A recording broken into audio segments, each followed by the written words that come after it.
So this is the Poco X8 Pro, and this is the first mid-range phone in a long time where I really felt like almost every part about it actually feels flagship. Usually at this price range you expect some big compromise. I mean, there are some compromises, but they were so minor that I felt like they weren't really compromises. For just $300 to $400, it's such a good deal that I'll just start out this video by saying this is well worth buying for almost anyone. So let me go over those details, those few compromises, and why I've been liking this phone so much. Starting off with the hardware, it's built really well with solid glass and aluminum. It feels like it belongs on a phone that costs twice as much. Especially this matte black colorway is just a very sleek, clean looking design. One thing I really appreciate about the design here is that the camera lenses are only slightly raised, so they're almost flush with the back of the phone. The phone basically lays flat on a table without any rocking going on, which is a nice break from those massive camera wobbles you get on most phones these days. But really the standout part for me is the ergonomics. It's 8.4mm thin, which is almost as thin as the base iPhone 17, and it's super easy to use one-handed. It's not an ultralight phone at 201 grams, but thanks to the excellent weight distribution, it almost feels just as light in actual use as the base iPhone 17 or the Samsung S26. It's also got these comfortable rounded corners that don't dig into your palm, so all in all, a very comfortable phone to use. You also get an IP68 water and dust resistance rating. The bezels are also very small, which is something you usually don't see on mid-range phones. Usually with even well-made mid-range phones like the Nothing A series, the bezels are pretty big in person, or if the design is good like the Redmi Note series, then the performance is poor. On the Poco X8 Pro though, none of that is missing. One thing to note is that it has a dual nano SIM slot, which is always a nice option, but it is missing eSIM, which is a big bummer since that's super convenient to have when traveling. So from a feature standpoint, I would say the only thing that's really majorly missing is the eSIM support. Moving over to the display, you're getting a 6.6-inch AMOLED panel that looks really good. It's not just a standard 1080p screen that most OEMs mash into their mid-range phones. This display here is very pixel dense at 460 ppi, so everything looks nice and sharp. The colors are nice and balanced too. I really love that you're getting a large display like this in such a small size, and like I said before, those small bezels really give it that all-screen flagship feel. It isn't a LTPO display, but you do get a 120Hz refresh rate and a peak brightness of up to 3500 nits, so it looks great even in direct sunlight. It's also very ready for gaming with a 480Hz touch sampling rate and a 2560Hz instant touch sampling rate. So basically it's super responsive.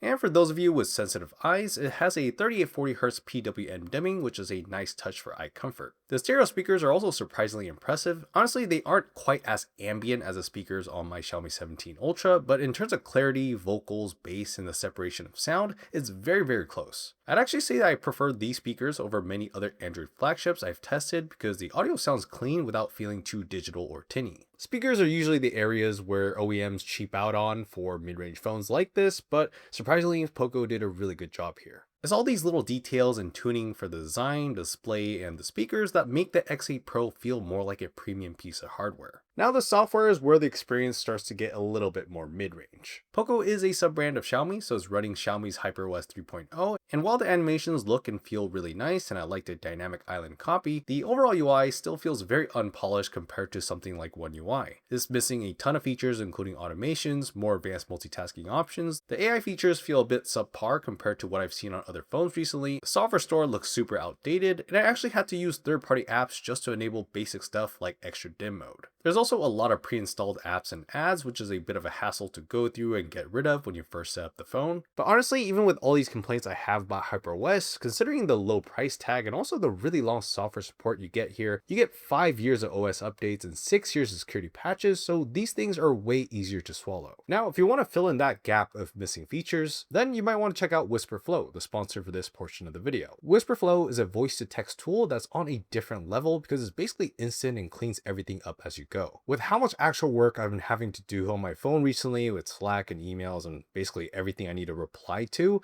WhisperFlow has become a total lifesaver. I've been having to write long Slack messages, type script talking points, and work on projects with Gen AI all on my phone, so I'm reaching a point where thumb typing just feels slow and tedious, especially for productivity work. Plus, the built-in dictation on Android is just kind of slow and clunky. I usually spend more time fixing the text afterwards, so I just don't use it. For example, I'm just going to talk out loud and say a bunch of thoughts about something like the iPhone Ultra using WhisperFlow to maybe outline an upcoming video topic. So I have this idea for an iPhone Fold or Ultra video for my YouTube channel.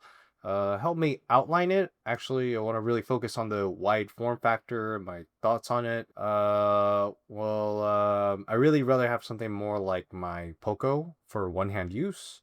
I'm curious what the design is going to look like. Oh, and can you look into what news there might be about the camera sensors for the iPhone? Let's format it all as sections and bullet points. As you can see, it handled all those zigzags I did, stripped out of the filler words, no editing needed. It works across Slack, Telegram, Notes, basically anywhere you type on any device. It even picks up brand names like Poco automatically, so you don't have to teach it anything either. If you want to speed up your workflow and actually get stuff done using your phone or your computer, make sure to go try out Whisper Flow for yourself using my link below. While you're there, you can also get 1 month of Whisper Flow Pro for free using my promo code. Performance-wise, like the Dimensity 8400, the Dimensity 8500 Ultra chipset inside here is super well optimized. In day-to-day use, opening and switching between apps, animations, and multitasking feels identical to doing all these things on my Xiaomi 17 Ultra, which is an awesome sign for a phone at this price point. For gaming, Poco has this large dual-layer cooling system and features like wall boost optimization and super resolution upscaling. In my actual testing, I played Genshin Impact with high settings at a very stable 60 FPS. The resolution was sharp thanks to these back-end optimizations, the textures didn't look fuzzy, and there were no rendering issues at all. And for thermals, it only got about as warm as the highest end Snapdragon phones I've tested, so the cooling is definitely doing its job even during peak performance periods. For this $300 to $400 price tag, this is real flagship comparable performance that doesn't really have a rival in this price range. In terms of the battery, you're getting a massive 6500 mAh cell in here, which is just a huge value for the dollar. I mean, compared to the much more expensive Samsung S26 Ultra or even the Xiaomi 17 Ultra, you get much more value with this with a bigger battery. For my typical usage patterns using social media apps, using maps, using the camera from time to time, and multitasking too, the battery life is just great, getting me through a full day every single time with about 7.5 to 8 hours of screen on time, which is one of the best I've experienced since the Redmi 15 Pro Plus. For charging, the X8 Pro supports 100 watts of wired charging, which can get you a full charge in about 45 to 50 minutes. So not only do you get really reliable battery, you can just charge it back up quickly too. So you never really need to worry about this thing dying on you. Now, wireless charging is a thing that is missing here, but I'm willing to take that compromise considering we get the super fast charging and all the other flagship-like features you get for this price. Especially when you have 100 watts of wired charging, no wireless charging isn't that much of a deal breaker. Alright, let's talk cameras. On paper, this is the part that feels the furthest from a flagship because of the tiny main sensor and the very poor ultra-wide. You can record 4K at 60 FPS on the rear, but the front camera is capped at 1080p 60 FPS. So the front and the rear cameras don't match up for vlogging, which is always a bummer. I'll be honest, the ultra-wide just sucks. If you zoom in at all, there's basically no detail. But surprisingly, the main camera in real-world use is actually pretty solid. Really much better than I expected. It's really not frustrating to use like some Redmi phones I've tested in the past because the shutter is quick and the processing is actually well balanced with a good level of contrast. You don't get the signature Leica filters like on the mainline Xiaomi phones, but the filters that are available are actually usable in how they do the color tuning. But if you're just trying to capture a moment instead of getting that pro-like shot for social media, it's good enough for most situations. Same goes for the selfies. They look sharp enough with decent skin tones and enough detail so you don't look too smooth skinned or processed. Overall, it's a serviceable camera experience that works fine for 90% of what people actually use their phones for, even though the camera specs might be subpar. So yeah, at the end of the day, the Poco X8 Pro is a really solid deal. Like I said in the beginning, for $300 to $400, it's honestly hard to find anything else that feels this premium while performing so well at the same time. It's really the first mid-range phone I use in a long time where I'm really satisfied with the all-around experience. I mean, sure, there are those few compromises like the lack of eSIM, no wireless charging, and the fact that HyperOS still has its quirks with the bloatware and the disorganized settings. And yeah, the cameras aren't going to blow you away, but honestly, when you consider that the build quality and the day-to-day performance are almost identical to a $1,000 flagship, those little things really just don't feel like a big deal. If you care a lot about ergonomics and if you want a phone that doesn't lag and feels great to use all the time, then this is a super easy recommendation for me. Alright, so those are all my thoughts about the Poco X8 Pro. This one's pretty interesting because it's pretty debatable between this or a more expensive flagship from previous years, so let me know what you guys think down in the comments. If you like this video, I appreciate it if you could like it, and for more tech videos like this, make sure to subscribe to stay tuned for those. Thank you so much for watching, and I'll see you guys on the next one.